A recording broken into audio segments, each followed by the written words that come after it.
Hello everyone, myself Praveen और आप देख रहे हैं तरुण सैनी लेक्चर। स्वागत है आप सभी का चक्रव्यूह सीरीज के साथ में एपिसोड नंबर 158। तो आई होप कि ऑडियो वीडियो सब कुछ क्लियर होगा। सभी लोगों को क्लासेस समझ में आ रही होगी। कोई डाउट नहीं बचा होगा। डाउट होगा तो आप कमेंट बॉक्स में डायरेक्ट लिख सकते हैं। जो भी मटेरियल हम पढ़ा रहे हैं उनके सारे के सारे क्वेश्चन आंसर्स के साथ में पीडीएफ जो मेरे साथ में ऑनलाइन स्टूडियो की पीडीएफ आपको डाउनलोड करने को मिलेगी।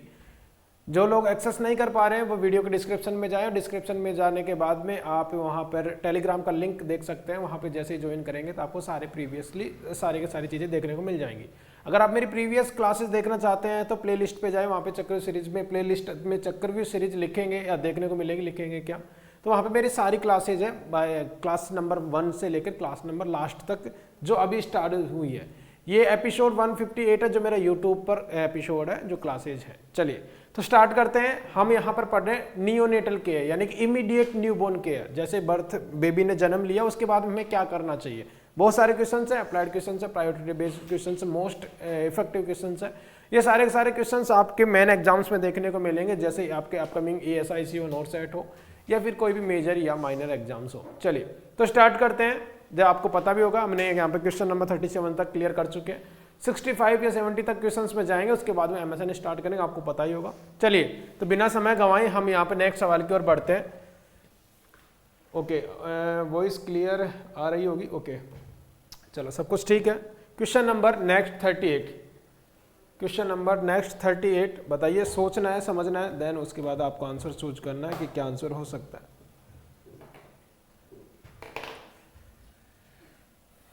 A mother of a term neonate ask why the thick white cheesy coating is on the skin। कि ये ऐसे चीजें, ये जो फीचर्स दे रखे हैं ये स्किन पे क्यों है बेबी के। विच statement by the nurse correctly describe the function of the coating for the neonate। पहली बात तो बताया नहीं कि ये क्या है, ठीक है। पहली बात तो बताया नहीं कि ये क्या है। It helps to keep the neonate warm after birth. Okay, it prevents neonatal dehydration after birth. It serve as protective coating in utero. It decrease the developmental of birthmarks.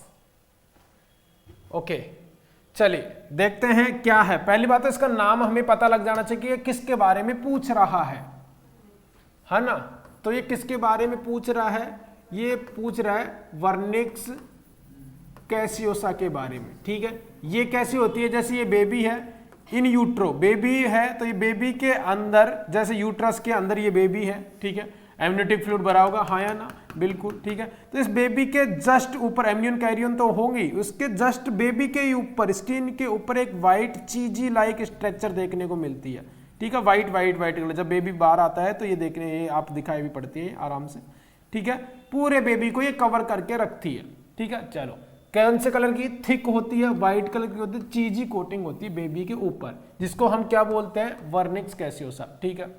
It helps to keep the neonate warm after birth, कि after birth इसको warm रखेगी। भाई साहब ये तो गलत बात है, ठीक है। क्यों गलत बात है, आफ्टर बर्थ तो ये वैसे भी क्या हो जाती है, ब्रेक हो जाती है, ठीक है। तो ये तो गलत बात है। It prevents neonatal dehydration after birth, कि ये आफ्टर बर्थ तो इसका कोई काम ही नहीं है। पहली बात तो आफ्टर बर्थ तो इसका क्या कोई काम ही नहीं है, बिल्कुल भी काम नहीं है, क्योंकि ब्रेक होनी है। It is serve as a protective coating in uterus. Yes, uterus के अंदर जरूरी है, प्रोटेक्ट किसको कर सकती है, बेबी को कर सकती है, ठीक है, बाकी को नहीं। कैसे, जैसे एमनियोटिक फ्लूइड है, एमनियोटिक फ्लूइड मान लो इन्फेक्टेड हो गया तो इस बच्चे को डायरेक्ट बचा सकती है, या एमनियोटिक फ्लूइड पर डायरेक्ट स्किन रहेगी तो स्किन भी इरिटेट होके स्किन में भी कोई इन्फेक्शन हो सकता है, स्किन में कहीं कहीं कोई सा भी और भी कॉम्प्लिकेटेड हो सकता है, तो उसके ऊपर एक कवरिंग है। फॉर एग्जांपल कवरिंग कैसे देखने को मिलती है, जैसे हम कोई इलेक्ट्रॉनिक डिवाइस के ऊपर लेमिनेशन का एक कवर लगा देते हैं, वैसे बेबी के ऊपर एक नेचुरल कवरिंग है ना, उसको बोलते हैं vernix caseosa. Decrease the development of birth marks, birth marks इससे कोई लिंक नहीं रखता। जैसे बर्थ मार्क्स के अंदर मंगोलियम स्पॉट आपने नाम सुना होगा, नॉर्मल बात होती है। क्यों, मिलेनोसाइट एक जगह ज्यादा इकट्ठे होकर मिलेनोसाइट्स छोड़ देती है, बटक्स पे देखने को मिलता है, शोल्डर्स पे देखने को मिलता है, ट्रंक पे देखने को मिलता है, ठीक है। इंडियंस के अंदर ज्यादातर बटक्स पे देखने को मिलता है, सिंगल बटक्स पे, ठीक है, बट वो नॉर्मल है, ठीक है। तो इस पे इसका कोई लेना देना बिल्कुल भी नहीं है। तो राइट आंसर क्या देखने को मिलेगा, राइट आंसर है 3rd, ठीक है। चलो बिना समय गंवाए हम नेक्स्ट सवाल की ओर बढ़ते हैं। बहुत बढ़िया। Which drug is routinely given to the neonate within 1 hour of the birth. देखो सारी चीजें दे सकते हैं, लेकिन इसने क्या बोला, रूटीनली, मतलब देते ही हैं, और with in 1 hour of birth, 1 घंटे के अंदर अंदर देनी है, ऐसे नहीं 1 घंटे पे देनी है, 1 घंटे के अंदर अंदर देनी है, ये पूछा है इन्होंने। तो जल्दी से बता दीजिए भाई क्या दे सकते हैं।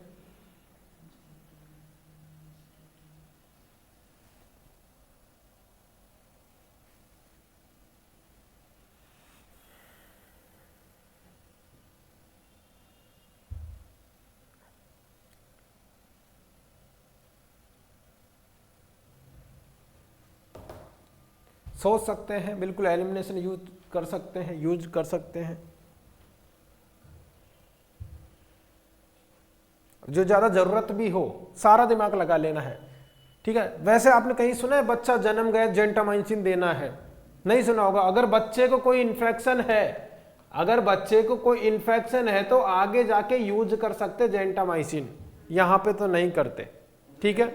हाँ, तो ये तो कोई रूटीनली तो नहीं है कि हर बच्चे में यूज लेंगे, तो इसको हटा देते हैं पहले, ठीक है। रेड कलर से हटाओ सर, ये देखो हटा दिया, एक हटाता है। निस्टाटिन, ठीक है, निस्टाटिन अगर ड्रग यूज ली जाती है तो नियोनेटल थ्रस के लिए यूज ली जाती है, नियोनेटल थ्रस। क्या हर बच्चे को थ्रस होगा? क्या नहीं होगा।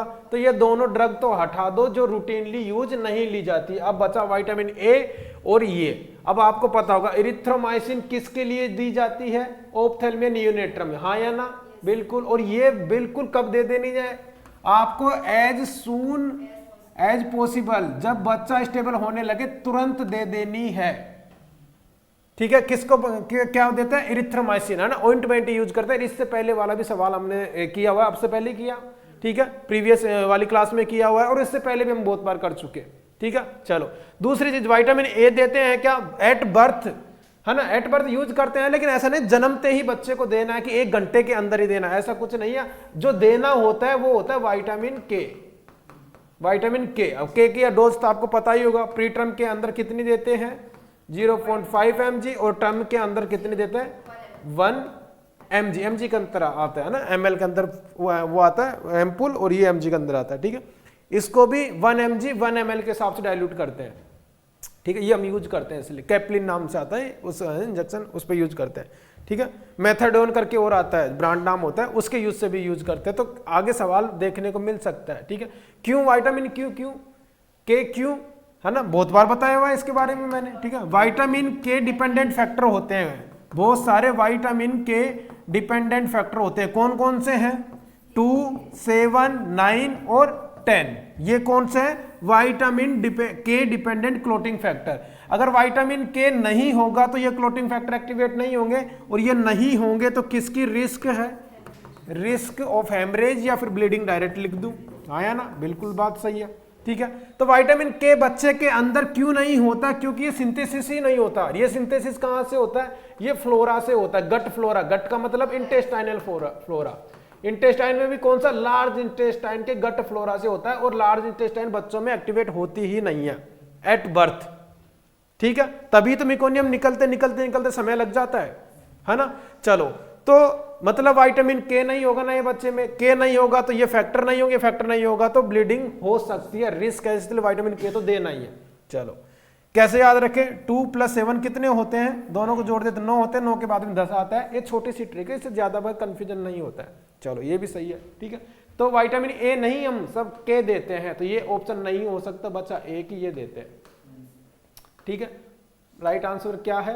राइट आंसर है आपका first is the right answer, ठीक है। चलो बहुत बढ़िया, ओके, है ना। नेक्स्ट सवाल की ओर बढ़ते हैं। सवाल नंबर नेक्स्ट ये रहा 40।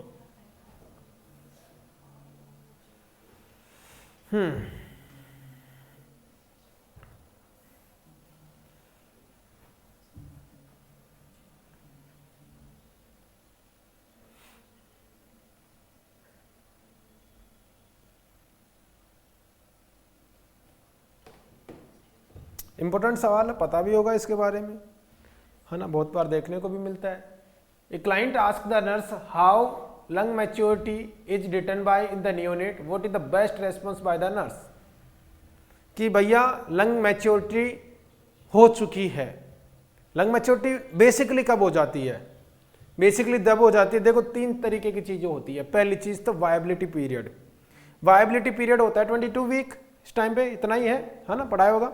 22 वीक के बाद अगर बच्चा जन्मता है उसके चांसेज है जिंदा रहने के, है ना, कि वो बच्चा जी सकता है। लेकिन प्री टर्म बच्चों, प्री मैच्योर बच्चों के अंदर क्या देखने को मिलता है, रेस्पिरेटरी डिस्ट्रेस सिंड्रोम, तुरंत आरडीएस होता है। क्यों आरडीएस होता है, हमारे पास नए नए बच्चे आते हैं बिल्कुल अच्छे से, ठीक है, 10-15-20 मिनट में मर जाता है ग्रेस्पिंग करके, ठीक है। क्यों, क्योंकि सर्फेक्टेंट नहीं है। सर्फेक्टेंट नहीं है तो एल्विलाई क्लब्स कर जाएगी, तो कितना भी वेंटिलेटर सपोर्ट दे लो, सैचुरेशन मेंटेन नहीं कर पाएगा, डाउन होता होता होता होता लास्ट में बीप बच जाती है, ठीक है। तुरंत एडीआर वेडीआर खूब देते हैं, दिन में 10-15 सीपीआर तो देते ही हैं, इतना वाला सीन है, ठीक है। चलो आगे देखते हैं।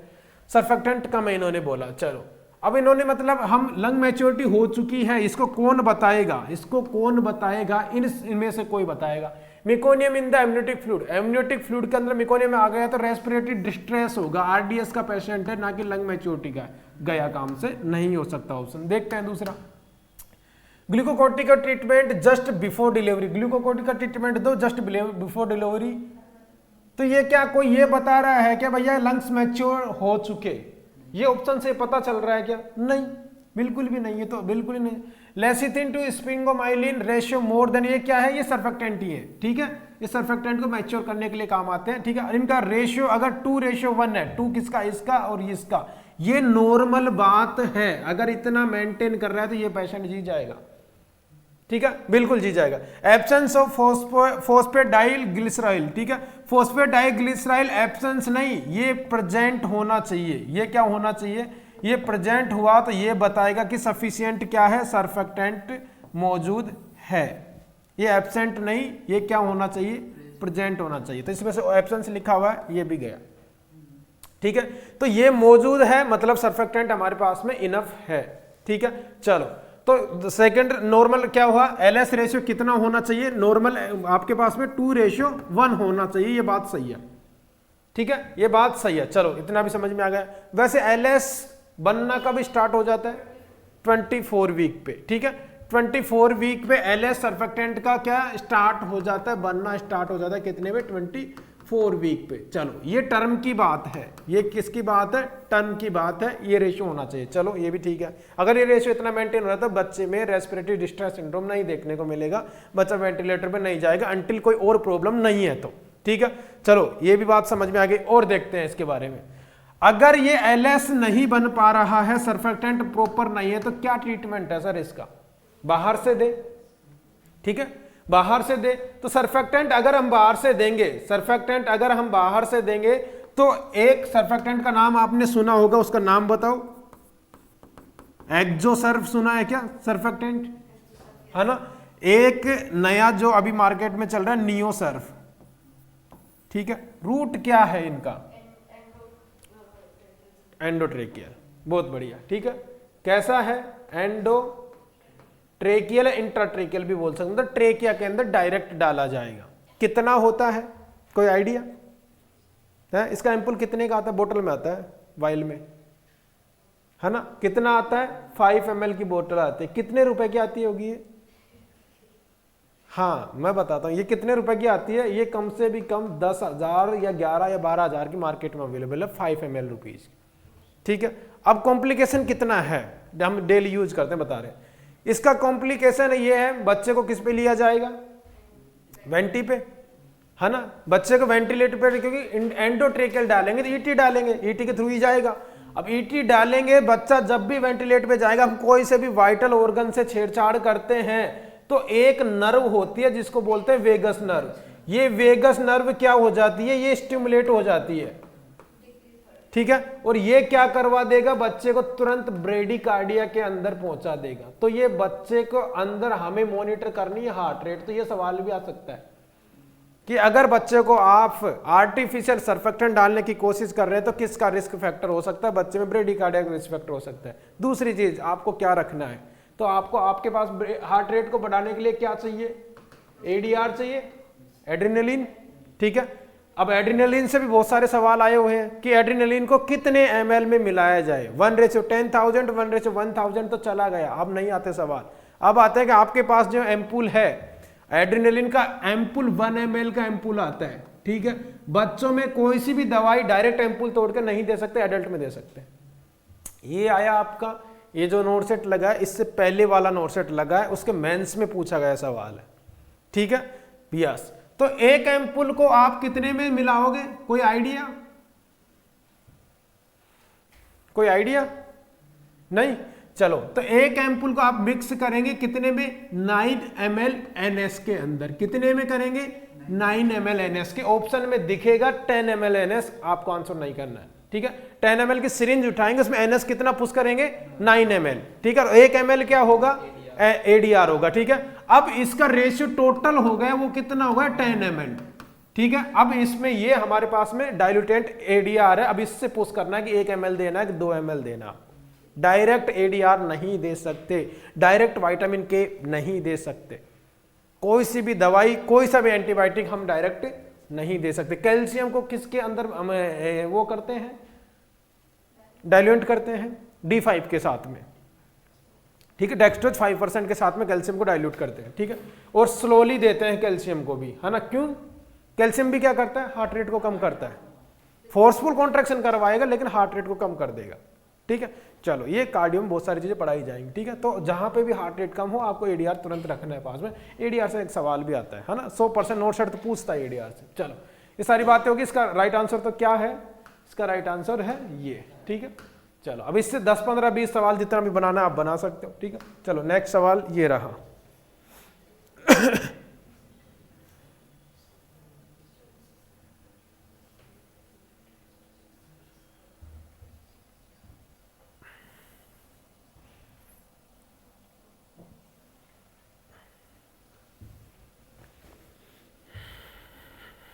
रिस्क है, किस चीज की रिस्क है? विच assessment finding would place the unit at the least risk for developing respiratory distress syndrome. Least का मतलब क्या होता है ना, ये इसलिए सारा क्वेश्चन चेंज कर दिया। सबसे कम रिस्क फैक्टर कौन सा है? Second born of twins, neonate born at 34 week, neonate of a diabetic mother, chronic maternal hypertension. बताओ।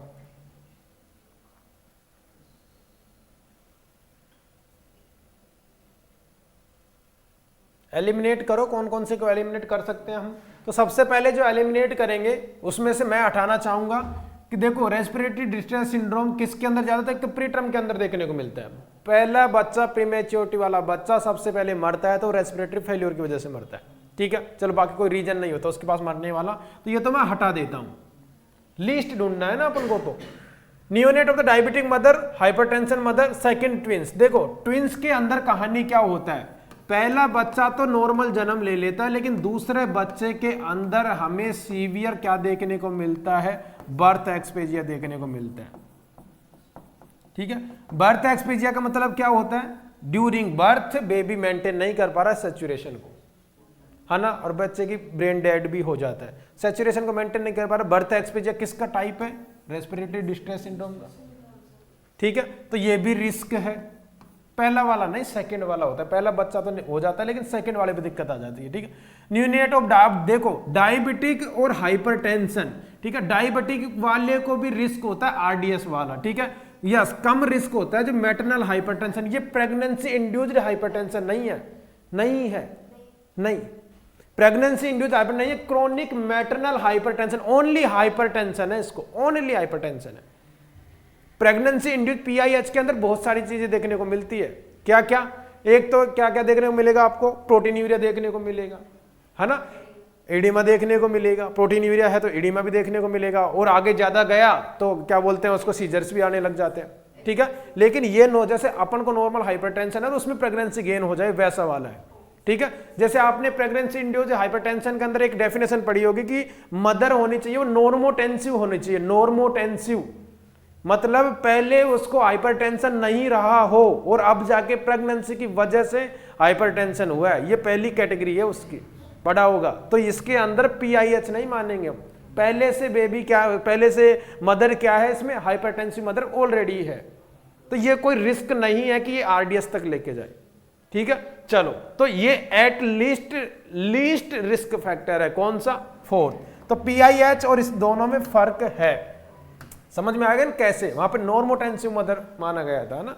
चलो और बढ़ते हैं, सवाल ये रहे आपके सामने।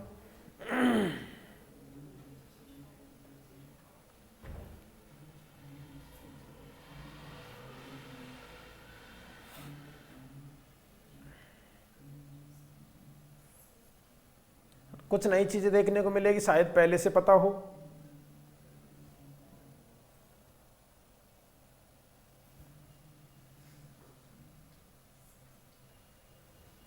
जो चीजें नहीं पता हो उसको भी छोड़ सकते हैं हम, है ना, बाकी भी दिमाग लगा सकते हैं।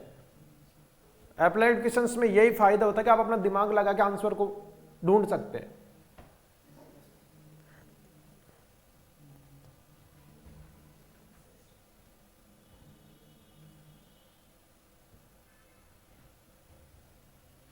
Okay, a nurse is performing an assessment on A neonate. Neonate को जब असेसमेंट कर रहे होते हैं, which finding is considered common in the healthy neonate.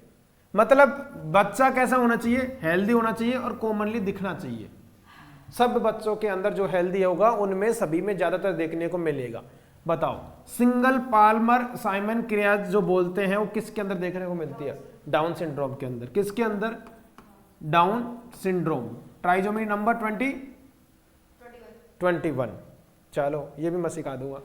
Okay, मतलब इनकी हथेली को देखोगे तो आप में इतनी सारी लकीरें होती है, इसके एक ही होती है बस, बाकी नहीं होती। किसके अंदर? डाउन सिंड्रोम वाले बच्चे के अंदर। ठीक है, तो कंजेनाइटल डिफेक्ट है, तो ये तो नॉर्मल नहीं है, हटा दिया, हटा, नॉर्मल नहीं है, हटा दिया। चलो दूसरी चीज, कंजक्टाइवल हेमरेज। कंजक्टाइवल हेमरेज, ठीक है, ओके, बाद में बात करेंगे। Cystic hygroma. सिस्टिक हाइग्रोमा क्या होता है? ये होता है नेक मास, गर्दन के ऊपर से एक बल्जिंग मास देखने को मिलता है, उसकी वजह से ये क्या करता है, ये क्या करता है, ऑब्स्ट्रैक्ट द एयरवे। एयरवे को ऑब्स्ट्रैक्ट कर। क्या हर बच्चे के अंदर ये जरूरी है? कोई जरूरी नहीं है। अगर ऐसा है तो बच्चे में डिफेक्ट है। ठीक है, ओके। बल्जिंग फोंटानेल, फोंटानेल्स बल्जिंग हो रहे हैं, एंटीरियर पोस्टीरियर फोंटानेल्स बल्जिंग हो रहे हैं, तो मुझे थोड़ा डायरेक्ट ही बोल दो, इंट्रा क्रेनियल प्रेशर इंक्रीज है। अब वो चाहे हाइड्रोसिफिलिस की वजह से हो, चाहे आईसीपी की वजह से, कुछ भी हो, है ना, लेकिन बल्जिंग है तो मतलब प्रॉब्लम है। हर बच्चे के अंदर बल्जिंग नहीं होना चाहिए। अब देखो क्या बचा, एक बचा कंजक्टाइवल हेमरेज। अब मैं आपको बता दूं ये क्यों होता है। ये कोई डिफेक्ट नहीं है। जब बच्चा जन्म लेता है, वेजाइनल डिलीवरी के अंदर जब जन्म लेता है, तो बहुत सारे प्रेशर्स क्रिएट होते हैं बच्चे के हेड पे। ठीक है, तो प्रेशर्स क्रिएट होते हैं, तो आंख पे भी प्रेशर्स की वजह से कुछ माइनर्स कैपिलरीज ब्रेक हो जाती है और ये हेमरेज जैसे लाल लाल चकते देखने को मिलते हैं ये कंजक्टाइवा के पास में। ठीक है, और ये बहुत सारे बेबियों के पास में, हमारे भी जब नए नए बच्चे आते हैं, मैंने एक दिन डॉक्टर से पूछा इसकी आंख में क्या, कि कुछ नहीं, हेमरेज हुआ है ड्यूरिंग बर्थ, वो 2-4 दिन में ऑटोमेटिकली ठीक हो जाएगा। समझ रहे हो? तो ये बर्थ की वजह से डिफेक्ट हुआ, ना कि बच्चे की वजह से। ठीक है, चलो, तो ये नॉर्मल सभी बच्चों के अंदर तो नहीं, लेकिन ज्यादातर बच्चों में बर्थ ड्यूरिंग डिलीवरी की वजह से हो सकता है। ठीक है, जैसे क्या हुआ था, सबसे पहले क्या हुआ था, हमने पढ़ा था सिफेल हिमेटोमा पढ़ा था, और एक और क्या पढ़ा था, यस, कैपेट सक्सिटोनम। तो कैपेट सक्सिटोनम नॉर्मल था। ठीक है, वो भी कब हुआ था, जब बेबी नॉर्मल डिलीवर हो रहा था उस टाइम पे। ठीक है, चलो, तो इसने क्या पूछा, हेल्दी नियोनेट के अंदर क्या देखने को मिलेगा, ये देखने को मिलेगा। अब पढ़ते हैं कि ये सर कुछ conjunctival congenital, note conjunctival, congenital defect देखने को मिलते हैं, है ना। तो मैं आपको याद करा देता हूं, ट्राइजोमी जो भी होती है या नहीं होती है, किसके अंदर डिफेक्ट देखने को मिलता है। ठीक है, ओके। अच्छा, याद है टर्नर सिंड्रोम के अंदर कौन सा हमें यहाँ पर ट्राइजोमी या मोनोजोमी या अफेक्टेड गुणसूत्र जो देखने को मिलता है, वो कौन से में देखने को मिलता है? टर्नर के अंदर। बेसिकली तो आप पढ़ ही लोगे बाद में, एक मैं डायरेक्ट पूछूं, है ना। चलो, हाँ, मैं दिमाग से निकल गया, इसी के लिए एक आपको जड़ी बूटी बताता हूं, है ना, वो आप याद कर सकते हैं।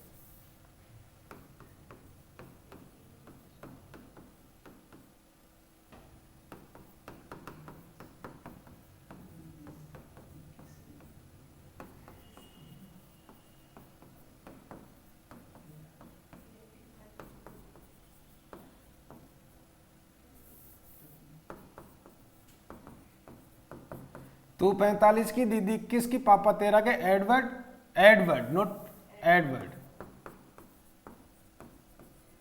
ये घर में बड़े हैं 18 के, ठीक है। तो अभी याद करो क्या क्या लिखा हुआ है, तू 45 का, दीदी 21 की, पापा 13 के और एडवर्ड कितने के, 18 के। यानी कि नंबर ऑफ क्रोमोसोम्स अगर डिफेक्ट देखने को मिलेगा वो इस पे देखने को मिलेगा, ठीक है। टू मतलब क्या क्या है यहाँ पर, इसका मतलब है क्या, टर्नर सिंड्रोम। टर्नर सिंड्रोम के अंदर जो एब्नॉर्मलिटी देखने को मिलती है वो 45 नंबर के क्रोमोसोम्स में देखने को मिलती है, ठीक है। डी का मतलब डाउन सिंड्रोम। डाउन सिंड्रोम पे कितने नंबर क्रोमोसोम्स पे देखने को मिलेगी, 21। पी मतलब पापा, पी मतलब पटाउ सिंड्रोम, ठीक है।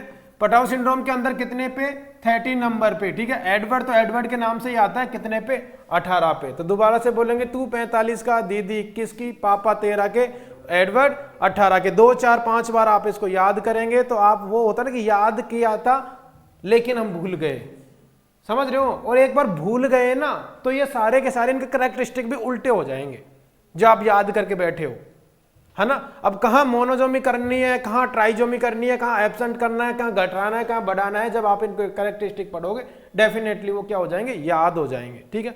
लेकिन एक बार पता तो चले कौन से नंबर क्रोमोसोम्स पे ये हो रहा है, ठीक है। चलो, तो तू 45 का, दीदी 21 की, पापा 13 के, एडवर्ड 18 के, ठीक है।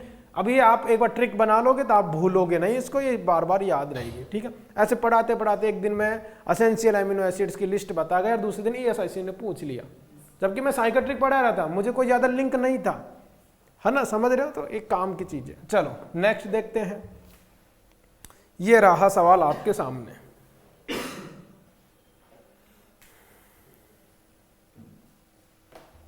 ओके, अच्छा सवाल है, नया सवाल है।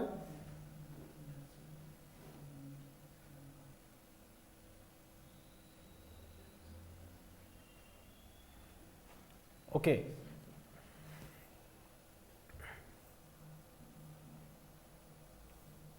डेक्स्ट्रोस्टिक्स अभी नहीं बताऊंगा, पहले आप अपना आंसर सोच ले। पहले बता दिया तो फिर आंसर चेंज हो सकता है ना।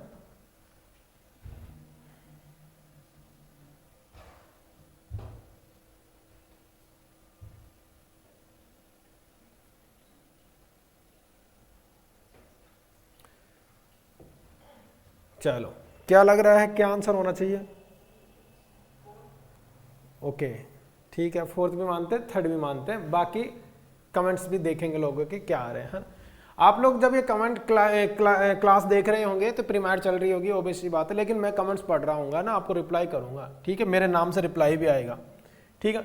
देखना, when performing A nursing care for a neonate after a birth, जन्म के बाद नर्सिंग केयर दे रहे हैं न्यूनेट को, है ना। मैं हिंदी सीख रहा हूँ थोड़ा सा कि क्या क्या हिंदी बोलो, क्यों, क्योंकि जो मेरा हॉस्पिटल है ना उसके सारे लेटर हिंदी में आते हैं, सारे ही लेटर किस में आते हैं, हिंदी में आते हैं, है ना। हाँ, अरे वो उनके कुछ होता है, उनको भी पता है, शुद्ध हिंदी होती है और सारे लेटर हिंदी में आते हैं। पता है, मैं जैसे मान लो EL पे जाता हूँ, CL पे जाता हूँ, तो हमें एक प्रॉपर, है ना, कार्यालय आदेश ऐसे लिखा आता है, और फिर नीचे है ना श्री प्रवीण कुमार जी को, उनके, है ना, EL को तो यार EL ही लिखते हैं, है ना। अर्निंग लीव, है ना, पता नहीं इसको भी लिखते तो हैं, इसको भी हिंदी में लिखते हैं कुछ, है ना। ये कार्य अवधि प्रदान की जाती है, ये, है ना, ये प्रदान की, इनकी समक्ष उपस्थिति में ये रहेंगे, बहुत सारी चीज़ें हम ज़्यादा तो नहीं पढ़ते, डेट वगैरह, है ना, ये है। बाकी लिखते तो इंग्लिश में ही है, पर सारी चीज़ें हिंदी में आती, पता नहीं क्यों आती, तो आती है ना। उत्तर शासन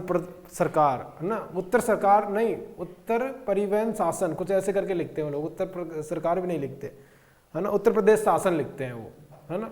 ऐसे बहुत सारी चीज़ें हिंदी में, अनाउंसमेंट भी हो जाता है हॉस्पिटल में, बहुत सारी चीज़ें हैं, तो मज़ा आता है ऐसे हिंदी में सुनने में भी, है ना। चलो, which intervention has the highest nursing priority. और आप जब घर वालों के, इनके जब ICU में, मेरे तो अटेंडेंट तो होते नहीं है ना, कॉन्टेक्ट होता नहीं है, तो उनको आप जब समझाते हो ना, तो बताओ कैसे समझाते हैं।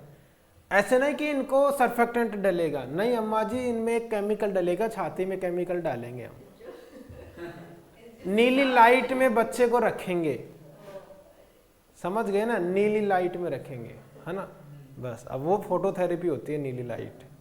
अरे मैं भूल गया, बहुत सारी चीज़ें हैं, है ना, अम्मा जी बच्चे का जन्म के टाइम पे वजन कितना था पता नहीं। एक अम्मा जी से पूछ रहे कि इसके पिताजी का नाम क्या था, सोच रही है बैठी बैठी क्या। हाँ मतलब वो पता ही नहीं मेरे सामने तो क्यों, तो इरिटेट हो ही जाता है, खूब लेवल पे इरिटेट होते हैं, है ना। इन्फेक्शन नाम की कोई चीज़ नहीं है। गाउन पहन के बुलाते हैं तो गाउन का ऐसे शक्तिमान बन के आ जाएंगे, पीछे घूम रहा होता है, उसको बांधना भी होता है, भाई आप टच नहीं करना है, समझ रहे हो। बच्चे को आकर 10 अभी उनके पापा जी ठीक है, मम्मी जी ठीक है, अभी उनको फूफा जी देखने आ रहे हैं, आईसीयू में घुस गए चप्पल लेके डायरेक्ट ही, है ना। फिर उनके कोई और रिश्तेदार देखने आ रहे हैं, फिर कोई और देखने आ रहा है, फिर कोई और देखने आ रहा है, तो आईसीयू मतलब अब आप चप्पल लेके घूम रहे हो, हम लोग बिना मतलब स्क्रब पहन के घूम रहे हैं, जूतों को कवर कर रखा है, हेड कवर कर रखा है ना। फिर इन्फेक्शन कहाँ से बचेगा, नहीं बचता फिर, है ना। तो 100% मोर्टेलिटी रेट है सर्जरी वाले बच्चों की, एक भी नहीं बचा अभी तक, तो समझ रहे हो। इन्फेक्शन ओमफेलोसील आपने पढ़ा होगा, मैंने देखा मेरे पास में तुरंत बच्चा आया, उसने पता नहीं ऐसे एब्डोमिनल प्रेशर हुआ, पूरी इंटेस्टाइन बाहर, सेम टाइम पे आईसीयू के अंदर बाहर, समझ गए हो ना। अब क्या ही कर सकते हैं, कवर किया, है ना। प्लास्टिक फ्रेम से कवर सकते हो, कवर कर सकते हो। दूसरी चीज आप एनएस के गोज पीस से कवर कर सकते हो आप, है ना। ड्राई नहीं हो, ड्राई हो गई तो वो ब्रेक हो जाएगी, ठीक है। दोनों चीजें, ये भी आपको बहुत बार सवाल देखने को मिलता है। दूसरी चीज वार्मर बंद करो क्योंकि वो ब्रेक हो जाएगी, है ना। बच्चे को वो भी देखना है कि टेम्परेचर डाउन नहीं हो जाए, तो तुरंत हमें प्रायोरिटी आ जाती है कि बच्चे का टेम्परेचर चेक करते रहो। बच्चा तो बचेगा नहीं, तो पता ही है, ठीक है। चलो बहुत सारी बातें हैं तो बाद में बात करें पीडिया के टाइम पे। व्हेन परफॉर्मिंग, है ना, ठीक है। Which intervention has the highest nursing priority, मतलब बहुत सारी चीजें सही हो सकती है, इसमें से एक देखना है क्या हाईएस्ट प्रायोरिटी है ना। अब वो कंडीशन डिपेंड करता है, ठीक है, देखते हैं। अच्छा, ऑब्टेन डेक्स्ट्रोस्टिक्स। डेक्स्ट्रोस्टिक्स एक स्ट्रिप होती है, स्ट्रिप क्या काम आती है, ये स्ट्रिप आती है ग्लूको स्ट्रिप होती है ना, जैसे ग्लूको स्ट्रिप, ठीक है। क्या मॉनिटर करती है, ब्लड ग्लूकोज लेवल, है ना, वैसे काम आती है, ब्लड ग्लूकोज लेवल को चेक करने के लिए। क्या ये जरूरी है क्या अभी इस टाइम पे, है ना। हाईएस्ट तो नहीं है, बच्चा मरने वाला तो नहीं है। अगर कोई रिस्क फैक्टर के अंदर बच्चा है तो आपको ग्लूकोज मॉनिटर करना है, कोई रिस्क फैक्टर, जैसे अगर ये बच्चा जीडीएम का हो, गेस्टेशनल डायबिटीज मदर का हो, तो आपको विदिन 30 मिनट के अंदर आपको ब्लड ग्लूकोज असेसमेंट करना ही है, ठीक है, बिल्कुल करना है, ठीक है। चलो, विद हाई रिस्क न्यूबॉर्न, समझ में आ गया, ठीक है। वैसे पीडीएफ वालों को नहीं आएगा समझ में क्या लिखा है। चलो, गिव द इनिशियल बाथ, कि तुरंत बच्चे को बाथ दे दो। मैंने बोला बच्चे को तुरंत बाथ नहीं देते हैं। बात कब देते हैं मैं आपको बता देता हूं, कोई रूल नहीं है बच्चे को बात देने का। बच्चे का बात देने का रूल ये होता है, पहली बात स्पंज बात देते हैं, टब बात नहीं देते। टब बात जब देते हैं बच्चे को जब अम्बिलिकल फॉल डाउन हो जाता है, तो पहली बात ये याद रखने। दूसरी बात देते, स्पंज बात भी तब देते हैं जब बच्चे का टेम्परेचर क्या हो जाए, स्टेबल हो जाए। टेम्परेचर स्टेबल होने के बाद में ही बच्चे को बात देते हैं, उससे पहले नहीं दे सकते आप, कोई सी भी हो, चाहे वो स्पंज हो चाहे कोई सी भी हो, ठीक है। स्पंज बात में भी अपन माइल्ड सोप, बेबी का अलग से सोप आता है, माइल्ड सोप और वाटर स्पंज में लगाकर हम साफ कर सकते हैं, बस इतना ही है, ठीक है। चलो, give the vitamin K injection, ये तो बिल्कुल देना है। Cover the neonates wet head with a cap. देखो पढ़ने में गलती हो गई, आपने सोचा हाइपोथर्मिया, बिल्कुल पहली प्रायोरिटी है, विटामिन के से भी पहली लेकिन इसको पढ़ो क्या लिखा हुआ है, हिंदी करो। Cover the neonates wet head, wet head, आपके बाल अभी आप गीले हैं और आपने ऊपर से कवर कर लिया, तो ये गीले हमेशा के लिए बने रहेंगे, पहले सूखते तो भी। तो आपने कहां ध्यान नहीं दिया, वेट हेड पे, हेड कवर करना है। बच्चों के तो बहुत अच्छे भी कपड़े आते हैं ना, इनके अलग आते हैं, यहाँ के अलग आते हैं। एक बच्चा बहुत सुंदर था, आपको पता हो तो, है ना, उसके साथ मैंने बहुत सारी फोटो भी खिंचवाई है ना, हाँ बहुत सुंदर था वो। हम उसको डिस्चार्ज करने के लिए नहीं बोल रहे थे कि इसको नहीं देंगे, उसकी माँ को उसका बच्चा हम नहीं देते थे। मतलब रिकवरी रूम भी होता था एक हमारे, जहाँ मदर्स को अलाउड करते थे, है ना, फीडिंग के लिए, केएमसी के लिए वगैरह वगैरह। तो उस बच्चे को हम नहीं देते थे, और उसकी माँ डेली नए नए कपड़े लाती थी उसके, डेली। आज सारा स्टाफ उसके साथ फोटो खिंचवा, मतलब बहुत अच्छा था, है ना। उसकी लड़की थी, पर उसकी बुआ जी शायद थी, उसकी माँ नहीं थी, माँ एक्सपायर हो गई थी ड्यूरिंग पीपीएच की वजह से, ठीक है। चलो, है ना, मेरे पास फोटो भी पड़ी हुई है, मैं फेसबुक वगैरह पे डाली हुई है मैंने, है ना। फेसबुक पे तो नहीं डाली, वैसे ही लगाया हुआ था, है ना। वैसे बच्चों प्राइवेसी को लीक नहीं कर सकते, और हॉस्पिटल से नोटिस आ जाता है, बहुत बार आया हुआ है, बहुत सारी जगह ना। हाँ, मतलब आपको आईसीयू और ओटी के अंदर वीडियोग्राफी नहीं करनी है, हम लोग कभी कभी कर लेते हैं।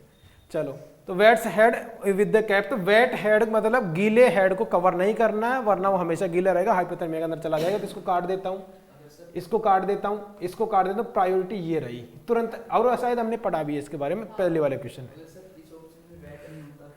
बिल्कुल थर्मिया पे जाता है, वेट नहीं होता तो हम बिल्कुल कहाँ चले जाते, हम चले जाते है ना, हाइपोथर्मिया पे चले जाते, क्योंकि हाइपोथर्मिया बचाना पहला काम है। ठीक है, चलो प्री वार्म में हम क्या रखते हैं, कई बार तो जो बेबी के क्लोथ्स होते हैं, बेबी कहाँ जन्मेगा उनको प्री वार्म रखते हैं पहले से, हम उसको भी चला के रखते हैं, किसको वार्मर को भी पहले से चला के रखते हैं, जो ट्रे में बेबी को लेना वो भी प्री वार्म होना चाहिए, है ना। यस, डिलीवरी रूम का टेम्परेचर कितना मेंटेन होना चाहिए, सोचा है कभी? 28 डिग्री रूम, है ना। यस, डिलीवरी रूम का टेम्परेचर भी 28 डिग्री सेल्सियस पे मेंटेन होना चाहिए। वैसे नॉर्मल रूम टेम्परेचर कितना होता है? हाँ सही है ना। आप 24 सोचते होंगे, है ना, ये सही है। ये ऑप्शन नहीं दिखे तो पहला प्रायोरिटी आपको देना 23.3, ये है नॉर्मल रूम टेम्परेचर। ठीक है, आपके नर्सिंग के बुक में लिखा हुआ है, कपलान जो बुक आती है उसके अंदर। ठीक है, तो ये बहुत सारे सवाल, ये सवाल आया हुआ है, हल्के मतलब इसको, दोनों ऑप्शन है 24 और 23.3। एम्स भुवनेश्वर ने सवाल लिया था, एग्जाम लिया था, कब लिया था? 2018 के अंदर, जिसमें ये दोनों ऑप्शंस थे, है ना। पहली प्रायोरिटी ये है। ठीक है, ऑब्जेक्शंस लगा सकते हो अगर कोई दिक्कत होती है। ठीक है, तो राइट आंसर क्या है? थर्ड। चलो बढ़ते हैं नेक्स्ट सवाल की ओर, ये रहा क्वेश्चन नंबर 44। ओके,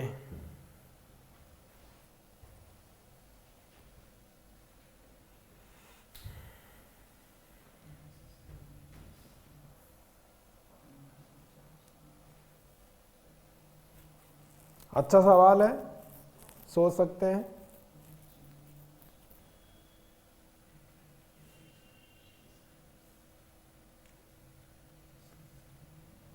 ऐसा कहां देखने को मिलता है?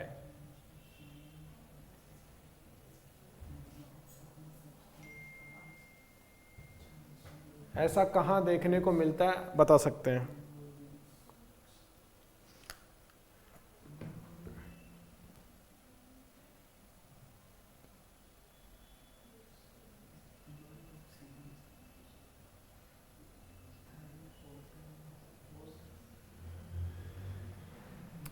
चलो कुछ चीजें इसमें से निकालते हैं, है ना। हाँ, कुछ चीजें निकालते, देखते हैं आंसर तो क्या है। ठीक है, लेकिन कुछ चीजें एलिमिनेशन करके निकालते हैं, हमें नहीं पता होता फिर भी देखो दिमाग लगाते हैं। When assessing an unit's skin assess कर रहे थे, the nurse observe a small white colour papules surrounded by erythematous dermatitis, है ना। वैसे अगर आपको पता होना चाहिए, डेफिनेशन लिख रखी है किसी की कैरेक्टरिस्टिक की। ठीक है, ओके, है ना। किसकी डेफिनेशन लिख रखी है? विच मोस्ट एक्यूरेट डिस्क्राइब, ये सबकी डेफिनेशन ये थर्ड वालों की लिख रखी है। ठीक है, कहाँ है? स्किन पे, बहुत बढ़िया। दूसरी चीज, अगर आप एलिमिनेशन मेथड यूज लेंगे तो एब्स्टिन पल्स जो होते हैं ये माउथ में देखने को मिलते हैं, तो वैसे हटा सकते हो आप, और ये भी स्मॉल ही होते हैं, वैसे पैचेज होते हैं सारे के सारे। ठीक है, ओके। नेक्स्ट, मंगोलियम स्पॉट्स क्या होते हैं?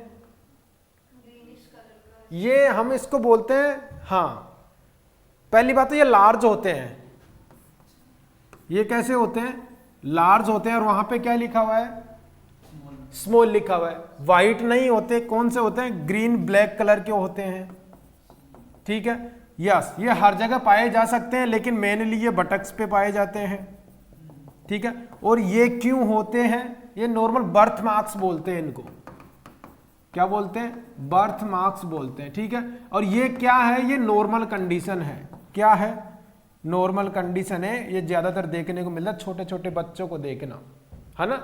मतलब एक छोटा सा धब्बा टाइप का सा हमें देखने को मिलता है। ठीक है, मेलेनोसाइट्स का वहां पे सीक्रेशन ज्यादा देखने को मिलता है उसकी वजह से, है ना। ऐसे नहीं, सभी बच्चों के अंदर, इंडियंस में ज्यादातर देखने को मिलता है। ठीक है, तो नए नए बच्चों पे देखने को ज्यादातर ये मिलता है। चलो ठीक है, ब्लू ग्रीन कलर और लार्ज मैक्यूल और पैप्यूल भी बोल सकते हैं। वैसे मैक्यूल पैप्यूल तो उस पर भी लिखा हुआ है। ठीक है, ये मंगोलियम स्पोर्ट्स है। ठीक है, चलो, और इसको क्यूटिस मर्मोरेटा को हम बोलते हैं, ओके, दूसरे कलर से लिख देते हैं। ये बोलते हैं हम इसको bluish mottling on the skin, bluish mottling of skill. Modelling का मतलब होता है कि विचित्र टाइप का जिसको डिस्क्राइब नहीं किया जा सकता ऐसा पैचेज, ठीक है। यस, तो ऐसे बाद में भी ऑप्शंस में देखने को मिल सकता है, ठीक है। ये क्वेश्चंस भी देखने को मिल सकता है, तो इसका भी आंसर आप सोच लें, आराम से याद रख लें, बाकी सबका डिस्क्रिप्शन लगा हुआ है, ठीक है। ऐसे भी सवाल आ सकता है। अब देखो इनमें आपको नहीं पता बिल्कुल भी, तो आप इनको छोड़ सकते हैं, इन पे तुक्काबाजी नहीं करें, है ना।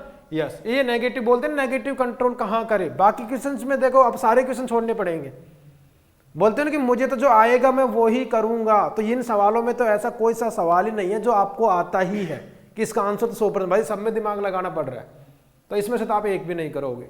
तो नेगेटिव मार्किंग कैसे नहीं करें आप, जैसे इसमें से कुछ भी नहीं पता अब तुक्का ही मारोगे, समझ रहे हो ना। बाकी में आपको जैसे क्या आपने इसमें भी दिमाग लगाया कि ये दे सकते हैं, ये किसी में आंसर ये जाता है, किसी में जैसे आपने बोला वेट नहीं होता तो ये चला जाता, समझ रहे हो। तो ये दिमाग ही लगाना है।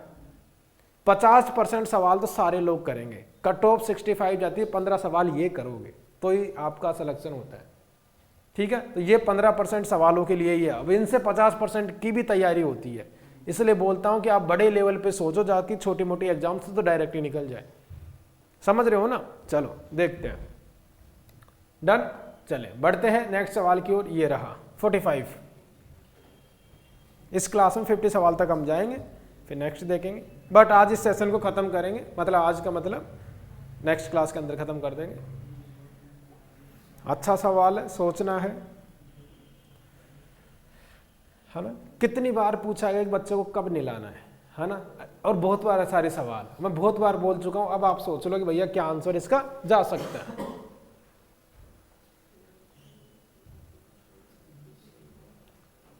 गिव ए टब बाथ, कब देखो, विच nursing consider is the most important when giving a neonate his initial bath. Initial birth लिया है अभी, मोस्ट मतलब सब में से कोई एक इंपॉर्टेंट है, सारे भी हैं लेकिन इनमें से एक इंपॉर्टेंट है। पहले सारे सवाल सही भी हो सकते हैं इसमें ऑप्शन, लेकिन इनमें से एक निकालना है। जैसे पहले नहीं बोलता कि फ्रेंड्स पे ऐसे लिखो, है ना, there are many types of my friend, they all class is my friends but Ramesh is the my best friend, नहीं लिखते थे। सारे ऑप्शन सही है लेकिन ऑप्शन नंबर 2 या 3 उनमें से सब में से सही है, वैसे ढूंढना है इनमें। ओके ओके, राइट का मतलब होता है अधिकार,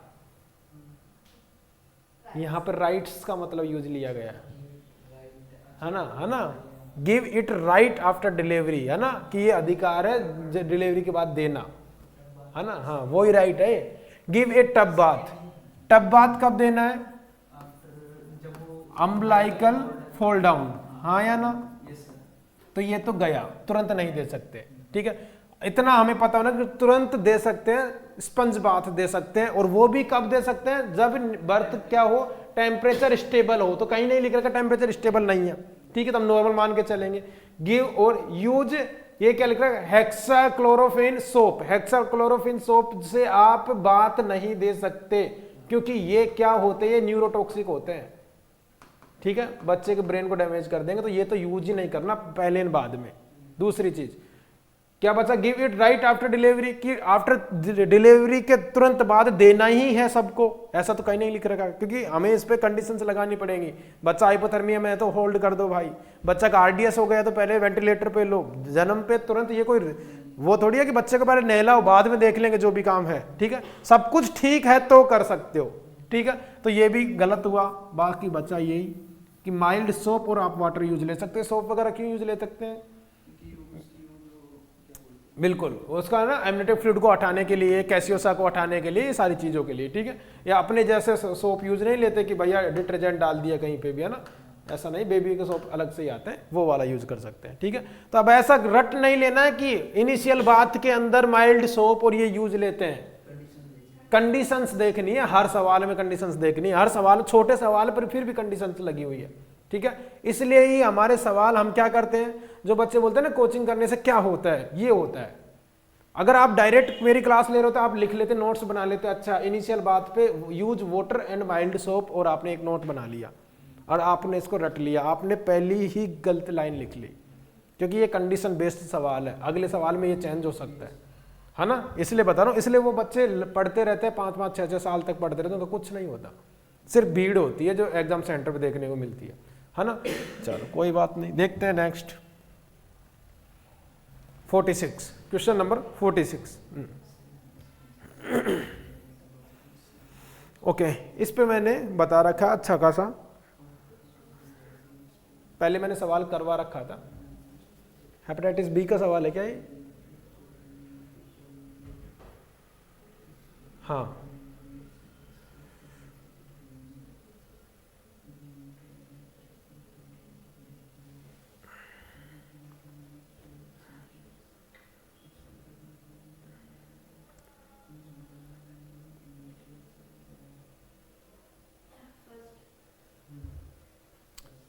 है ना। अब आपको लगा इतना बड़ा सवाल है? नहीं ना, फिर भी आपको राइट आंसर्स आ रहे हैं। क्यों?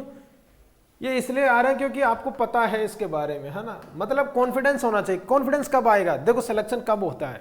सिलेक्शन जब होता है जब सवाल देखते ही कॉन्फिडेंस आता है, मैं कर दूंगा, कोई दिक्कत नहीं है, डर नहीं लगे, तब सिलेक्शन होता है। सारी चीजें, और ये एक सब्जेक्ट नहीं है, मैं आपको साइकेट्रिक पढ़ाता हूँ, लेकिन साइकेट्रिक के बाद मुझे कोई सा सब्जेक्ट ऐसा नहीं लगता कि हाँ मुझे बस साइकेट्रिक पढ़नी नहीं पड़ती, इनको थोड़ा सा देखना पड़ता है कि कुछ मैं गलत डिलीवर नहीं कर दूं। समझ रहे हो ना, बस इतना ही है, बाकी ऐसा कुछ नहीं है। बाकी साइकेट्रिक में तो आप कुछ भी पूछो क्योंकि प्रैक्टिकली बहुत बड़े लेवल पे हो चुके हैं। समझ रहे हो। चलो दूसरी चीज, अब इसमें यह देखा कि भैया इसने पूछा कि the nurse is teaching the parents of an unit about centers of disease control and prevention. CDC ने क्या बोला है? Recommended for hepatitis B vaccine. CDC ने हेपेटाइटिस बी वैक्सीन के बारे में क्या बोला? Which statement by the nurse would be the most accurate concerning about the recommended. हमें सीडीसी की गाइडलाइन नहीं पता, लेकिन हमें हमारा नेशनल इम्यूनाइजेशन शेड्यूल पता है, और हमें उसके पता है कि बर्थ पे हम क्या देते हैं? हेपेटाइटिस बी देते हैं। और ऐसा नहीं है जिसको हेपेटाइटिस बी वाली मदर को ही हेपेटाइटिस बी देते हैं, सभी बच्चों को देते हैं। पोलियो की दवा पिलाना जरूरी है, चाहे बच्चा पोलियो से ग्रसित है चाहे नहीं है, सबको पिलाना जरूरी है ना। पोलियो की 2 बूंद जिंदगी की, समझ रहे हो ना। बहुत बड़े बड़े बड़े पोस्टर्स पहले अमिताभ बच्चन जी वो आजकल तो पता नहीं उनको पैसे नहीं दे रहे, क्या हो गया, है ना, वो नहीं कर रहे हैं एडवर्टाइजमेंट, है ना। ठीक है, उनके बच्चे बड़े हो गए होंगे, जो भी है, पर वो अब नहीं कर रहे। पहले उनके पोस्टर्स होते थे हर सरकारी हॉस्पिटल में तो उनका, और सरकारी स्कूल में भी, हाँ सरकारी स्कूल में भी वो बच्चे का मुंह पकड़ के, और एक आपको एक टॉफी और मिलेगी, हाँ है ना। हाँ, तो बच्चा जो नहीं ले रहा था तो 4 लोगों की गैंग जाती थी पकड़ के कि वो बच्चा बच गया, सर हमने देखा वहाँ छुप रहा है, उठा के लिया, तुरंत पिलाने के बाद मजा लेते। तुझे भी कड़वी लगी, मुझे भी कड़वी लगी, यही रूल होता था उनका लास्ट जाके। चलो कोई बात नहीं, मतलब ये पूरे सभी लोगों का अधिकार है, हेपेटाइटिस बी तो देनी ही होगी। It should be given to all neonates, बात सही है, चलो यहाँ तक तो बात सही है। It should be given to neonate expose to hepatitis B only, कि जिसको हेपेटाइटिस बी हुआ है उसी को देना, नहीं। देखो वो लिख रखा है उसमें हेपेटाइटिस बी है ना, देना है, तो ये तो सबको ही देना है। It should be given to neonate showing symptoms of hepatitis B, नहीं। It should be given to neonates which mothers have human immunodeficiency, HIV virus, HIV से हेपेटाइटिस का कोई लिंक नहीं है। दूसरी चीज, एक चीज मैं बताऊं, हाँ सारे के सारे इम्यूनाइजेशन अगर बच्चा स्टेबल है, चाहे वो प्रीटर्म ही हो, कर सकते हैं, ये याद रखना, है ना। अब प्रायोरिटी मेंशन करनी है ना कि आपको हेपेटाइटिस बी पहले देना है या आरडीएस हो चुका है पहले। बच्चे में सबसे ज्यादा दिक्कत आती है रेस्पिरेटरी की। अगर रेस्पिरेटरी बिल्कुल सही है, सारी चीजें नॉर्मल चल रहे हैं, तो वो बच्चे को 1-2 दिन में डिस्चार्ज कर देते हैं, और वो वैक्सीनेटेड करके ही करते हैं। आजकल तो ये रूल बना दिया कि वो जो हॉस्पिटल में डिलीवरी होगी वो आपको वैक्सीनेटेड करके ही देगा, ठीक है। अब बच्चा भाई साहब आपको बर्थ एक्सपीजिया का जन्म है तो उसमें कोई वैक्सीनेटेड नहीं होगा। बच्चे की पहली जिंदगी है कि उसके अंदर सैचुरेशन लाया जाए, समझ रहे हो ना, उसके बाद होगा फिर बहुत सारी चीजें, ठीक है। तो हमारे बच्चे जैसे रिकवरी में जाते हैं तो हम उनको वैक्सीनेटेड के लिए भेजते हैं, रूम नंबर 10 में जाओ और ये वैक्सीन लगवा के आओ पहले, है ना। बच्चा जब स्टेबल हो जाए तो ये भी सोचना है। चलो अब सोचो, it should be given to all neonates, बात सही है। कब कब देते हैं? ओके, एट बर्थ, और कब देते हैं? हाँ, विद इन 24 आवर्स में दे देना चाहिए। 6, 10 और 14 वीक्स, है ना। ये तो नॉर्मल है, ये तो नॉर्मल है, लेकिन अगर बच्चा जन्मा है किससे? ये तो वैक्सीन दे रहे हैं अपन, ये तो वैक्सीन दे रहे हैं। अगर बच्चा जन्मा है हेपेटाइटिस बी पॉजिटिव मदर से, तो आपको एट बर्थ पे एक और चीज देनी होगी, वो है इम्यूनोग्लोबुलिन, हाँ विद इन 12 आवर्स, ठीक है। और वो ऑप्शंस भी, क्वेश्चंस भी मैंने करवाया हुआ है ना, और वो क्वेश्चंस आया हुआ भी है, और आपके PR यादव में क्वेश्चंस लिखा हुआ है, अब मुझे पता नहीं कहाँ पे लिखा हुआ है ना, और वो लिखा हुआ भी है, ठीक है, और वो 4th ऑप्शन पे और उसका राइट आंसर जाता है, 4th में वहाँ गया था, समझ रहे हो, मैंने शायद पिछली से क्लास में करवाया भी, ठीक है, कि इसको ऐसे कैसे रट लो, बाकी में बात तक नहीं कि मैंने क्या करते, डन। चलो ये भी हो गया है, नेक्स्ट सवाल पे चलते हैं ना, ये सारे सवाल मैं पहले करवा चुका हूँ तो बाकी लोगों को पता चल ही गया है, और ये कितना इंपॉर्टेंट टॉपिक है ना, नियोनेटल केयर, ठीक है। चलो देखते हैं नेक्स्ट सवाल, ओके।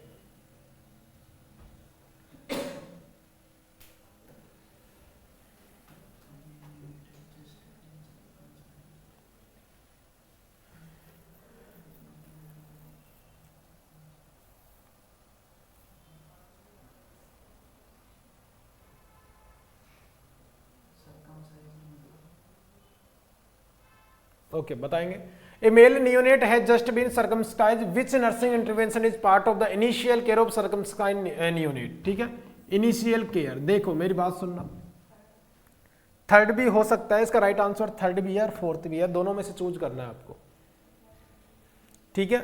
याद रखना इसमें सुपाइन की जगह हम थोड़ी देर के लिए बच्चे को प्रोन पोजीशन भी देते हैं, हाँ, अरे नहीं पेन तो नहीं होता है, ब्लीडिंग को रोकने के लिए, है ना, जैसे लीवर की बायोप्सी करने के बाद में भी आपको राइट साइड पोजीशन ही देनी होती है ताकि ब्लीडिंग नहीं हो, है ना। ये फोर्थ में लिख रखा है, ये फोर्थ में लिख रखा है। क्या करती है पेट्रोलियम गोज, क्या करता है, नहीं, पेट्रोलियम गोज क्या करता है, जैसे मान लो ये कोई स्किन की लेयर है, ठीक है, सर्जरी के बाद में इस पे हमने स्टिच कर दिया, ठीक है, तो इसके एजेज यहाँ पे ग्रेनुलेशन होगा, ग्रेनुलेशन होगा मतलब हीलिंग प्रोसेस स्टार्ट होगी, इसके एज बच्चे के डायपर से ना चिपक जाए, ये इसको रोकती है। स्किन हीलिंग, स्किन दूसरे सरफेस से नहीं चिपक जाए, वो क्या रोकती है, पेट्रोलियम जेल गोज, और ये तुरंत सर्जरी के तुरंत बाद सर्जरी वाले ही करके भेजते हैं, तो पोजीशन तो बाद में देंगे। इसने क्या पूछा, इनिशियल केयर, समझ गए, दो ऑप्शन सही होते हैं, सर्जरी वाले भेजते हैं कि इसकी जो हील्ड स्किन है ना, वो कहाँ नहीं चिपक जाए, स्किन आपके डायपर पे नहीं चिपके, क्योंकि बच्चे को डायपर नहीं पहना है तो डायरेक्ट रहेगा, है ना, तो पहना तो पड़ेगा, स्टेराइल डायपर आपको पहनाना पड़ेगा, गवर्नमेंट देती भी, डायपर भी प्रोवाइड करवाती है ना, स्टेराइल डायपर भी तक प्रोवाइड करवाती है, ठीक है। हमारा ICU कम इमरजेंसी है, हाँ, तो दोनों सारे पेशेंट भी देखने को मिलते हैं, सर्जरी वाले पेशेंट भी वहीं रहेंगे, पोस्ट ऑप भी वहीं रहेंगे, नए बच्चे आएंगे तुरंत वहाँ रहेंगे। भाई नए बच्चों के कैनुला लगाया कभी, धागे होते हैं, धागे वैसी वेन होती है और उस पर लगाते हैं 26 गोज का कैनुला, ठीक है। गोज पता है कितने गोज के होते हैं, याद है सबको, है ना, तो याद ही हो, OGG PB YV करके याद होगा, है ना, 14 18 20 22 24 26, वैसे भी याद है। पिंक कलर का कौन सा होता है, 20 नंबर, चलो बढ़िया। ब्लड ट्रांसफ्यूजन के लिए कौन सा यूज करते हैं, 18। व्हाइट कलर का कितने गोज का होता है, 17, हाँ 17 ही होता है। फ्लो रेट कितनी होती है, 125 ml, है ना। अब मेरी बात सुनना, व्हाइट कलर का 2020 के अंदर इमेज दिखाई, उन्होंने पूछा इसकी गेज बताओ कितनी है, व्हाइट कलर कैनुला की, समझ में आया, और वो ग्रे दिख रहा था सबको। हाँ, एम्स वाले फोटो ऐसी लेके आते हैं, बहुत बेकार, पहले बता देता हूँ, बहुत बेकार फोटो, ठीक है, जैसे हमारे तो वो पड़े ही रहते हैं, ठीक है, वो वहीं से खींचते हैं फोटो ऐसे ही। अब जैसे हमारे तो पास बच्चों के हैं सारे, अब वो क्या बोलते हैं, अम्बू बैग का सवाल आया था पिछले नोट सेट से पिछले वाले में, जब मैं ADR बता रहा था उसी के अंदर कि एम्बू बैग को आप यूज तो कर रहे हैं, कब यूज करते हैं, वेंटिलेटर नहीं होगा, एम्बू बैग को यूज कर रहे, तो एम्बू बैग को कैसे यूज करना है कि आप एम्बू बैग को डायरेक्ट यूज कर सकते हैं जब आप बच्चे के पास में ऑक्सीजन सप्लाई नहीं है, बात सही है। एम्बू बैग को आप ऑक्सीजन सप्लाई के साथ जोड़कर भी यूज कर सकते हैं, ज्यादातर लोगों ने सोचा कि यार ऑक्सीजन सप्लाई होती तो एम्बू बैग तो यूज ही नहीं करते, एम्बू बैग तो बाहर यूज करते हैं, जबकि इसमें ऑप्शन होता है, उसमें आप ऑक्सीजन की पाइप उसमें लगा दो, वो उससे भी पुश कर देता है। देख लो दोनों ऑप्शन, समझ में आया। ये सारे सवाल नोट सेट पूछता है छोटी छोटी चीजों पे, है ना। चलो बाकी लैरिंगोस्कोप तो पूछता ही रहता है, ET ट्यूब पूछता है बच्चों में कौन सी यूज आती है बताओ, न्यूबॉर्न एक बच्चा आपके पास में आया, वैसे ET ट्यूब का रूल अलग होता है, आप बताओ। 4 mm और हाँ वो तो होती है ना। ओके, सील्ड नहीं होती बच्चों की ईटी ट्यूब, है ना। और बताओ सक्शन प्रेशर कितना मेंटेन होता है, बहुत सारे सवाल है। चलो मैं बता ही देता हूँ, है ना। देखो वैसे बच्चों पे डिपेंड करता है ET tube according to weight, ठीक है, अकॉर्डिंग टू वेट। और अंडर वेट वाले होते हैं तो ये ईटी ट्यूब बच्चों के अंदर जो यूज की जाती है वो 2.5 mm से स्टार्ट हो जाती है। 2.5 की आती है, 3 की आती है, 3.5 की आती है, 4 की आती है, ठीक है। ज्यादातर ये यूज करते हैं, 4.5 तक भी जाती है, ये सारे के सारे यूज करते हैं, ठीक है। 3 और 3.5 ये वाली हम नॉर्मल वेट वालों के लिए यूज करते हैं, नॉर्मल वेट। अब बॉडी साइज भी देखना पड़ता है, कई बार छोटा हुआ बच्चा तो 3 यूज कर लेते, बड़ा हुआ तो 3.5 यूज कर लेते, ठीक है। अंडर वेट वाले में 2.5 यूज कर लेते, ज्यादा ही बड़ा बेबी हुआ तो 4 तक जा सकते हैं, ठीक है। चलो ये भी बात करता हूं। दूसरा, सक्शन प्रेशर कितना यूज लेना होता है बताओ। प्री टर्म में 40, प्री टर्म, टर्म और क्या आएगा, एडल्ट बताओ।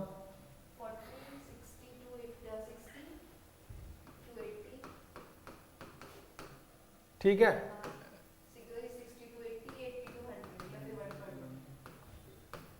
मतलब क्वेश्चंस निकाले हुए आपने, है ना। 80 to 100 और 120, मैक्सिमम 150। हमारा तो सेट ही 160 पे रहता है कई बार। हाँ रहता तो रहता है, पता थोड़ी रहता है, सक्शन प्रेशर भी चल रहा है, बस हम वहाँ से अंगूठे से पता लगा लेते हैं, ज़्यादा है तो दबा देते हैं, कम है तो निकाल देते हैं। वो भी एक प्रैक्टिस आती है ना। बच्चों पे से पता चला लगाते चिपक गया, आपने खींच लिया तो ब्लीडिंग होगी, अच्छे खासा खींचना नहीं उस टाइम पे, वो कब करना है तो वो तो निकालते, वो सब पढ़ने में होता है, निकालने। बच्चे के मुंह में जोर से दिया और ऐसे ऐसे ऐसे किया और उसने सर सर सर सर आवाज आई, सब हो गया, समझ गए ना। ऐसा नहीं भाई हम विड्रॉल मूवमेंट में निकालेंगे, निकालते टाइम पे भी करेंगे, ऐसा कुछ नहीं है। पहली बात तो इतनी बुरी हालत है, कल पूरे आईसीयू में लाइट चली गई, कल मतलब 1-2 दिन की जस्ट पहले ही। क्या दिख रहा है चारों तरफ, इन्फ्यूजन पंप के दिख रहे हैं और वेंटिलेटर चल रहे हैं। लाइट आई 1 मिनट, वैसे जाती नहीं है, कोई दिक्कत हुई होगी। 1 मिनट के बाद में लाइट आई, लाइट तुरंत आई, एक वेंटिलेटर के अंदर से ऐसी आवाज आई जैसे बम फूट रहे हो, फट फट फट फट फट जोर से आवाज, और वो हिल रहा है बहुत जोर से। मैं तो भाग गया भाई। पहला काम होता है खुद को बचाओ, दूसरा काम तब पता चला खुद बचोगे। मैं भाग गया, प्रवीण नहीं दिखा, अंधेरे में कहाँ निकल गया। दूसरा, मैंने मेरे पीछे देखा, मेरे पीछे लोग भाग रहे हैं, और एक बेचारे विकलांग डॉक्टर तो वो भी ऐसे करते करते आ रहे, अरे ब्रदर जी मैं भी आ रहा हूँ, रुको रुको रुको। मतलब वो हिल रहा है बहुत बड़े लेवल पे। तुरंत वापस गए, स्विच ऑफ किया, स्विच ऑफ किया तो वो बैटरी पे आ गया, बैटरी पे आने के बाद में बैटरी पे भी हिल रहा है वो, ठीक है। तो उसका मेन पावर होता है, उसको ऑफ किया, जो बच्चा वो लगा तुरंत हम बैग स्टार्ट कर दिया उसको। ये आपका काम है, समझ रहे हो कहाँ पे ध्यान देना है। तो पूरी इमरजेंसी को संभालना होता है। जैसे नाइट ड्यूटी में आधे लोग रेस्ट पे चले जाते हैं तो आधे ही संभालते हैं उसको, फिर वो आधे से भी बचते हैं, वो भी अनकॉन्शियस टाइप के होने लग जाते हैं। नाइट होती है तो डॉक्टर बोल रहा है इसको देख लो, देख लूँगा सर इतनी देर से, है ना, पहले ठीक है देख लूँगा देख लूँगा, देखते देखते सब मिस हो जाता है ना। कोई बात नहीं, वरना ऐसे इमरजेंसी काम सारे हो ही जाते हैं, कोई बात नहीं। तो ये भी सारे सवाल आए हुए हैं बहुत बार, ठीक है। चलो और देखते हैं 48। मज़ा आता है पर, है ना, ड्यूटी करने में बहुत ज़्यादा मज़ा आता है। और मैं एक ऐसा इंसान हूँ, मतलब वहाँ पे चुप रहता हूँ जहाँ वर्किंग प्लेस पे इतनी लंबी लंबी फेंकना, उससे क्या होता है कि माहौल क्रिएट होता है। मतलब आपको लगेगा नहीं कि ड्यूटी पे कब 6 घंटे खत्म हो गए, है ना। उससे क्या होता है कि थोड़ा मजाकिया वाला अंदाज में रहो, है ना। तो ज़्यादातर डॉक्टर्स ऐसे बोलते हैं इनके साथ मेरी नाइट ड्यूटी लगनी चाहिए, है ना। हम खूब सुनते रहते, बच्चों को लड़ते रहते, क्यों पैदा होके आया तू इधर, रो हमारे सामने रो, ऐसे ऐसे खूब बातें करते रहते हैं। पर मज़ा आता है ऐसे, है ना, ड्यूटी करने में। मतलब ऐसा नहीं सीरियस आपको लोड ले रहा है तो नहीं हो पाता है। The nurse is performing an assessment on a neonate. Which assessment finding most suggestive of hypothermia? देखो मुझे नहीं पता, सोच के देखो क्या हो सकता है। हाइपरग्लाइसेमिया, ब्रेडिकार्डिया, मेटाबॉलिक एलिक्लोसिस और सिवरिंग। बहुत अच्छा सवाल है आपके सामने, ओके।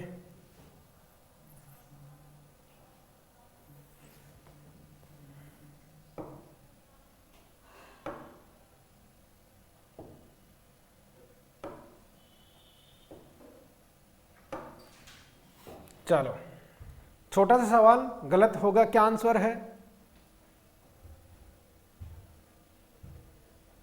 चलो बाकी लोग तो आंसर दे ही रहेंगे, ठीक है, लेकिन इसमें आंसर सबका गलत है और एक सही छोटा सा सवाल गलत हो जाएगा।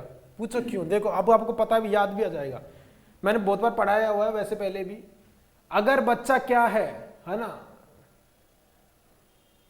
ओके, हाइपोथर्मिया के अंदर अगर बच्चा है तो बहुत सारे साइन में देखने को मिलेंगे। मैं बताता हूं कैसे। देखो एक और सवाल बताऊंगा इससे रिगार्डिंग, मुझे याद दिला देना। हाइपोथर्मिया के अंदर जो साइन देखने को मिलेगा, पहली बात तो बच्चा ब्रेडिकार्डिया के अंदर जाता है। बच्चे में ब्रेडिकार्डिया ही होता है, ये याद रखना, ये एडल्ट वाले सीन नहीं है ना। एडल्ट से जस्ट अपोजिट जाता है बच्चा, ठीक है। हार्ट रेट कम होती जाती है, कम होती, मर जाता है। आपने एक चीज पढ़ी है, silent killer is the hypothermia in newborn, पढ़ी है? तो आपको कैसे लग रहा है कि अगर बच्चा ठंडा होता जा रहा है तो हार्ट रेट बढ़ती जा रही है, तो वो कैसे मरेगा? मरने का मतलब तो हार्ट रेट डाउन होते होते जीरो हो जानी चाहिए। तो हाइपोथर्मिया में ब्रेडिकार्डिया जाता जाता जाता सीवियर ब्रेडिकार्डिया, लास्ट में एसिस्टोल हो जाता है, मर जाता है बच्चा, पता ही नहीं चलता वेंटिलेटर उस पे वार्मर पे ही।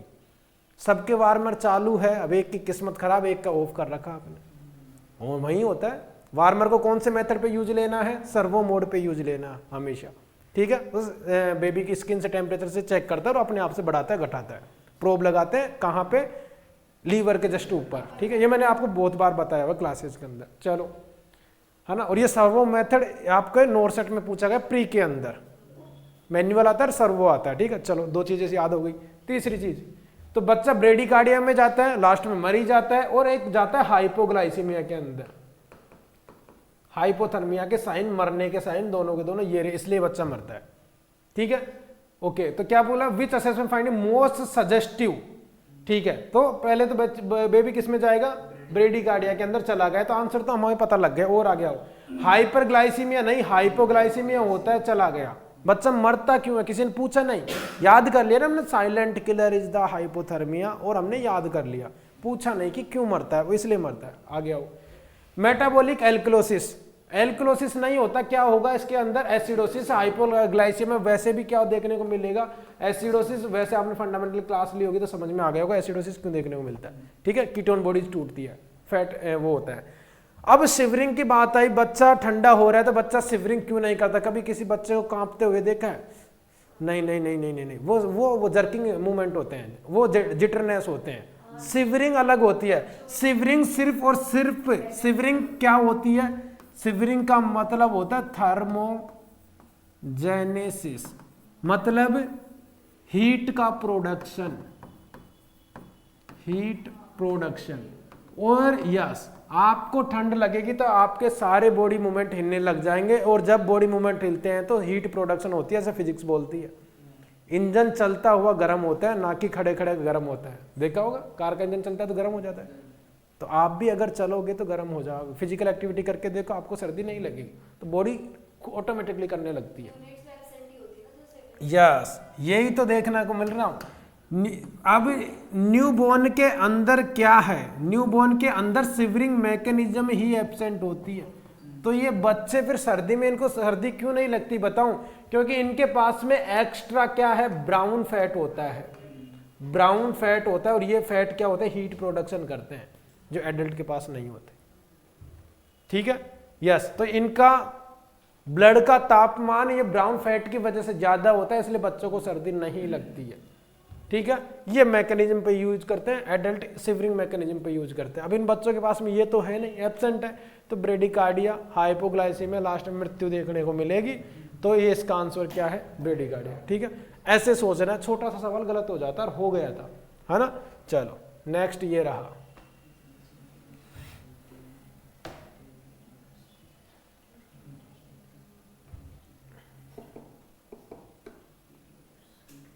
विच nursing intervention helps prevent evaporative heat loss? Okay, फिर से आ गया। Evaporative heat loss in the neonate immediately after birth. क्या चीजें करोगे कि इवापोरेशन मत जाए? इवापोरेशन का मतलब होता है लिक्विड वेपर्स में बदल रहा है, तो आप बताओ। Administering warm oxygen, controlling the draughts in the room, okay, immediately drying the neonates, placing the neonate on warm dry towel. Fourth नहीं, placing the neonate on warm dry towel, ये तो कंडक्शन भी यूज आ सकता है और convection भी use आ सकता है। टॉवल में आप लपेटोगे तो ठंडी हवा नहीं लगेगी, वार्म में लपेट रहे हो तो कंडक्शन को भी बंद कर देगा, है ना।